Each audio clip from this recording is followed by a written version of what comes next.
Okay, so my name is Maggie Lam, and I'm from the University of Colorado. I'm one of the moderators of today's Big Data workshop, interacting with big data, its impact on science.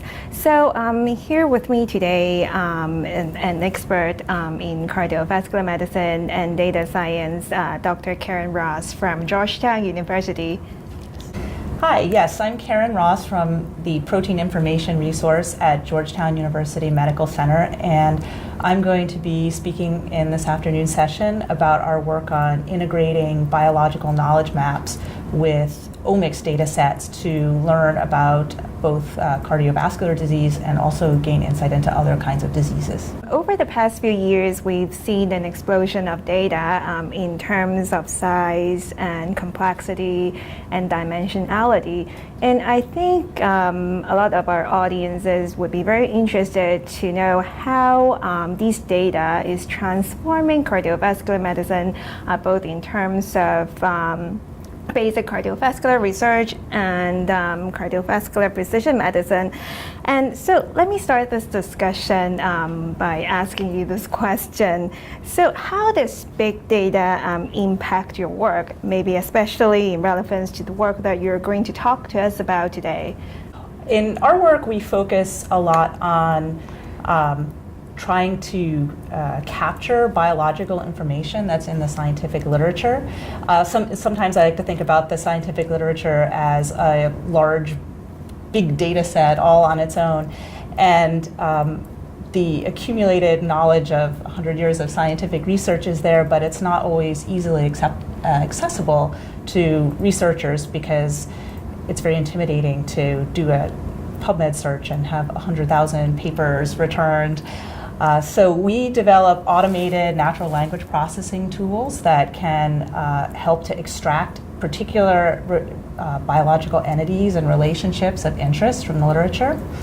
And we try to map those, what we pull out to database identifiers or to ontologies in order to standardize it and make it easy to compare and easy to interpret both by humans and also to some extent to be analyzed by machines. And another aspect of big data that we work on a lot is data integration. And there are a lot of talks about different types of omics data, gene expression data, proteomic data, phosphoproteomic data. And each one of those data types gives you a different part of the puzzle. And being able to bring those together and also to bring that together with what we know from the scientific literature is, I think, really helpful in addressing questions related to cardiovascular disease and other biological problems. So my second question for you is that what do you think are the data challenges a typical research lab may face, and what are some of the developments that might help them navigate big data easier?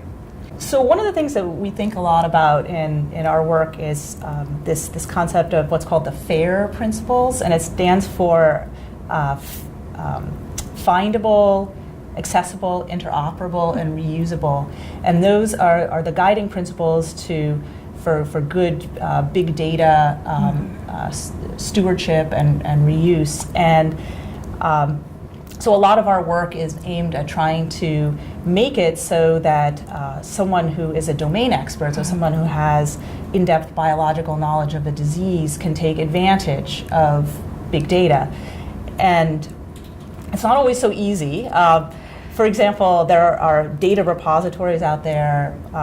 For example, the GEO, the Gene Expression Omnibus, it's a repository for gene expression information.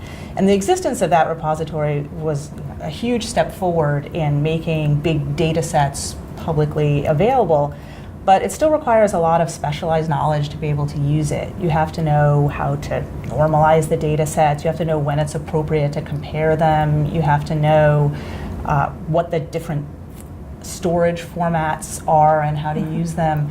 And I think that our role is to try to build some tools that can bridge those gaps, to go in between the large data sets and the somewhat more processed knowledge that can then be consumed by someone who has domain expertise but is not necessarily a big data expert or bioinformatics expert. Lastly, in conclusion, how do you foresee big data is going to impact cardiovascular research and possibly clinical practice in years to come? I think it's going to have a huge impact because I think all fields of medicine are starting to realize the importance of personalized medicine, and big data is really the key to personalized medicine, and we're almost at the point where you can develop a big data profile on each one of your individual patients.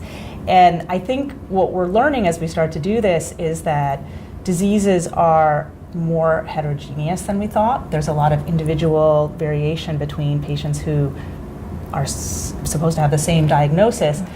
But on the other hand, we're starting to see patients maybe who have different diseases but have something in common with each other at the omics or molecular level, and that will help us maybe to reuse some therapy that we've developed for another disease to help this patient over here who before we had this kind of detailed omics level information, we would never have considered them to be a candidate for that kind of therapy. Okay, thank you very much for speaking with us today, and I really look forward to talking to you more about big data in our workshop 2017 BZVS Portland. So Thank you. yeah, thank you.